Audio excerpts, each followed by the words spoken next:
गट्टू बघ, खूप ऑर्डर्स आहेत. मग काय झालं, बर्गर असो वा केक, गट्टू बनवतो विना ब्रेक. Food express. ऑर्डर असेल राईट, कॉइन्स मिळतील देर नाही. लिंक डिस्क्रिप्शन मध्ये आहे. लवकर पुंटून किड्स गेम्स डाउनलोड करा आणि मजा सुरू करा. गट्टूची हिरोगिरी वर्सेस दादागिरी. समाजात प्रत्येक प्रकारची लोक असतात, चांगलीही आणि वाईटही. आणि एक जबाबदार व्यक्ती तीच असते जी फक्त चांगल्याचीच साथ देत नाही, तर वाईटाचा हिमतीनं सामनाही करेल. जेव्हा आपण अत्याचाराविरोधात आवाज उठवू लागतो, तेव्हा एका आदर्श समाजाच्या निर्माणात आपण योगदानही देत असतो. थंडीचे दिवस आता सरले होते आणि दुपारचं चांगलंच ऊन पडलं होतं. शाळेची घंटा होताच सगळे विद्यार्थी शाळेतून आपापल्या घरी जाण्यासाठी निघू लागतात. गट्टू चिंकी ही स्कूल बॅग घेऊन आपल्या सायकल स्टँडकडे निघू लागतात. आज इतिहासाच्या तासाला खूप मजा आली. बाई आपल्याला स्वातंत्र्याच्या चळवळीविषयी शिकवत होत्या. अरे वा, हे तर खूपच इंटरेस्टिंग आहे. हो, त्यांनी आपल्याला सांगितलं की देशातील सामान्य लोक सुद्धा निर्भीड होऊन विदेशी ताकदीशी कसे लढले होते. जेव्हा सगळी लोक स्वातंत्र्याविषयी एकत्रित येऊन आवाज उठवत होते, तेव्हा सामर्थ्यशाली ब्रिटिश सरकारला सुद्धा झुकावं लागलं. हो, एकतेमध्ये खूप शक्ती असते. सायकल स्टँडवर पोहोचल्यानंतर गट्टू आणि चिंकीची नजर शेवटच्या स्टँडकडे पडली, जिथे एक मुलगा दुसऱ्या मुलाला धक्का देऊन पाडत होता. अरे, तो तर टोनी आहे ना? असं वाटतंय की तो अर्जुनशी भांडतोय, ज्याने थोड्याच दिवसापूर्वी शाळेत ऍडमिशन घेतलीये. हो, हा टोनी वर्गात सुद्धा सगळ्यांना त्रास देत असतो. टोनी गट्टूपेक्षा 2 वर्ष सिनियर होता, पण सलग 2 वर्ष फेल होऊन तो आता गट्टूच्या वर्गात शिकत होता.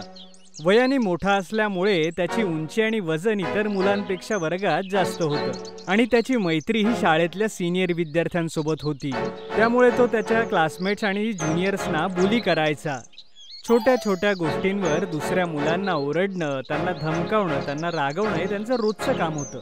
गट्टू आणि चिंकीने दोघांनी पाहिलं की टोनी अर्जुनवर सारखा ओरडतोय. अर्जुन अजूनही जमिनीवर पडलेला होता. त्याची स्कूल बॅग आणि वॉटर बॉटलही खालीच पडली होती. अर्जुन जसा आपली बॅग घेण्यासाठी गेला, तसं टोनीनं त्याची बॅग उचलून दूर फेकून दिली. चिंकी ऐक, मी जाऊन अर्जुनची मदत करतो. तोपर्यंत तू आपल्या इतर मित्रांना बोलाव.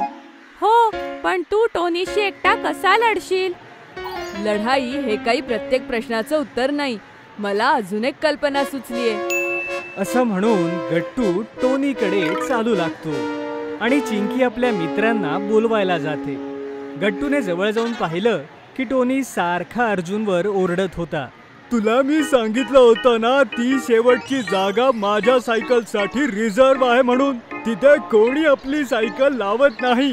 पण रूल बुक मध्ये असं काही लिहिलं नव्हतं. टोनी अर्जुनकडे हाताचा मुक्का बनवून त्याला म्हणतो, दाखवू का तुला रूल बुक? हा, तेवढ्यात अचानक येऊन गट्टू टोनीला म्हणतो, अरे टोनी, मी तर तुला केव्हाचा शोधतोय. मला का शोधतोयस तू? ते हा, ऍक्च्युली वर्ग शिक्षकांनी माझ्याकडनं 3 सगळ्यात लोकप्रिय विद्यार्थ्यांची लिस्ट मागितलीये. त्यापैकी एकाला वर्गाचा नवीन मॉनिटर बनवणार आहे आणि तुझ्यापेक्षा जास्त लोकप्रिय तर दुसरं कोणीच नाहीये. काय म्हणतोस काय? अरे मी तर 2 वेळेला फेल झालोय. मला कशाला मॉनिटर करतील क्लास टीचर? सांगतो डिटेल मध्ये सांगतो. अशा प्रकारे गट्टूने टोनीला आपल्या बोलण्यात गुंडाळलं. दुसरीकडे चिंकी आपल्या मित्रांना घेऊन आली आणि त्यांनी टोनीला अर्जुनवर बुली करताना पाहिलं. परत जर माझ्या जागेवर सायकल लावलीस ना, तर तुझी सायकल तोडून टाकेन. चल निघ इथून, मला मॉनिटर बनायची तयारी करायचीये. बिचारा अर्जुन चुपचाप आपली बॅग घेऊन तिथून निघून गेला. थोडंसं चालल्यानंतर त्याला चिंकी आणि त्यांचे मित्र भेटले. अर्जुन पूर्णच घाबरला होता आणि रडतही होता. चिंकी आणि त्याच्या मित्रांनी त्याला दिलासा दिला. तिकडे गट्टूने टोनीच्या डोक्यात एक गोष्ट फिट केली की तो वर्गातला सगळ्यात पॉप्युलर विद्यार्थी आहे आणि पुढचा मॉनिटर तोच होणार आहे. पाहिलं, आता काहीच दिवसात तुला वर्गाचा मॉनिटर म्हणून जाहीर करतील. टोनी आणि गट्टूने हात मिळवला आणि तिथून टोनी निघून गेला. दुसऱ्या दिवशी असेंब्ली नंतरच गट्टूने चिंकी आणि आपल्या इतर मित्रांसोबत आपला प्लॅन शेअर केला. सगळे गट्टूच्या प्लॅननुसार चालायला तयार झाले आणि मग वर्गात क्लास टीचर आल्या आणि त्या म्हणाल्या, मुलांनो, आज आपण इतिहासाचा तो धडा संपवणार आहोत, भारताची स्वातंत्र्याची चळवळ. मागच्या तासाला तुम्ही काय शिकलात? बाई, आपण हे शिकलो की अन्यायाविरुद्ध आवाज उठवला पाहिजे. शत्रू कितीही शक्तिशाली असला तरी सामान्य लोकांनी एकत्र येऊन त्याविरुद्ध आवाज उठवला तर सत्याचाच विजय होतो. खूप छान गट्टू, खूपच सुंदर. बाई, आपल्यामध्ये सुद्धा एक असा मुलगा आहे ज्याच्या सोबत खूप चुकीचं घडलंय, पण तो लहान आहे आणि शाळेतही नवीन आहे, म्हणून तो घाबरून असतो, काहीच तक्रार करत नाही. हो, कोण आहे बरं तो? गट्टू आणि त्याचे मित्र अर्जुनचं मनोबल वाढवतात की त्याने सगळ्यांसमोर टीचरना सांगावं की टोनी त्याला कसा बुली करतो ते. सगळेजण सोबत असल्याने अर्जुनला हिंमत आली आणि त्याने समोर जाऊन टीचरना सगळं काही सांगितलं. टीचर हे सगळं ऐकून दंग होत्या. त्यांनी टोनीला विचारलं, टोनी, हे काय ऐकतेय मी? हा खोटा बोलतोय मॅडम, मी असं काही केलं नाहीये. तेवढ्यात गट्टूच्या इशाऱ्यावर पिंकी, हरी आणि गुड्डी उभे राहतात. खोटं अर्जुन नाही, टोनी बोलतोय मॅम. आम्ही आमच्या डोळ्यांनी पाहिलं होतं की सायकल स्टँड जवळ टोनीने अर्जुनला धक्का दिला होता. त्याची बॅग आणि वॉटर बॉटल फेकून दिली होती आणि त्याला अजून मारण्याची धमकी देत होता. टोनी असं बाकी मुलांसोबत सुद्धा करतो मॅडम. तुम्ही ज्युनियर्सच्या वर्गात विचारलं तर तुम्हाला इतर मुलंही तेच सांगतील की कशा प्रकारे टोनीला घाबरून आजपर्यंत कोणी त्याची कंप्लेंट करायची हिम्मत केली नाही ते. हे सगळं ऐकून टीचरना टोनीचा खूप राग आला. हा खूपच गंभीर विषय आहे टोनी. आम्ही याच्यावर विचार करू आणि तुझ्या पालकांनाही कळवू. मुख्याध्यापकांना शाळेत असे प्रकार आवडत नाही. कदाचित ते तुला शाळेतूनही काढतील. हे सगळं ऐकून टोनी खूपच घाबरून जातो. 2 वर्ष फेल झाल्यामुळे त्याचे वडील तसेही त्याच्यावर खूप नाराज होते. पॅरेंट्सना शाळेमध्ये बोलवण्याच्या बाबतीत ऐकून टोनी एकदम घाबरून गेला. आय एम सॉरी टीचर, माझ्याकडून खूप मोठी चूक झाली, मी पुन्हा अशी चूक करणार नाही. वर्गातले सगळे विद्यार्थी टोनीला पहिल्यांदाच असं सॉरी म्हणताना बघत होते. मुलांना विश्वासच बसत नव्हता की हा तोच टोनी आहे जो इतर मुलांसोबत नेहमी वाईट वागायचा. सॉरी म्हणायचंच असेल तर अर्जुनला म्हण आणि त्या सगळ्या मुलांना ज्यांच्याशी तू चुकीचा वागलायस, समजलं?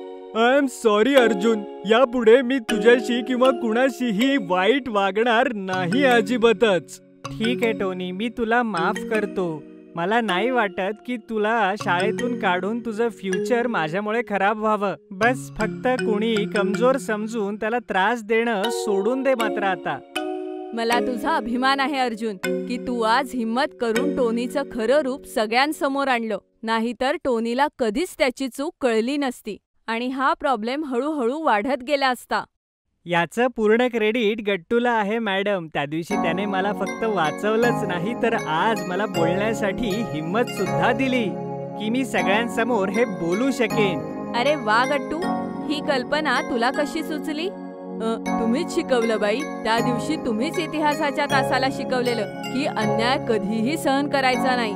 आपल्या स्वातंत्र्याच्या चळवळीप्रमाणे सगळ्यांनी एकत्र येऊन आवाज उठवला पाहिजे. हे सगळं ऐकून बाकी सगळेजण टाळ्या वाजवतात. अर्जुन, टीचर आणि गट्टूच्या चेहऱ्यावर स्माइल येते. जर तुम्हाला आमचे व्हिडिओ आवडत असतील तर लाईक करा, कमेंट करा आणि सबस्क्राईब करा.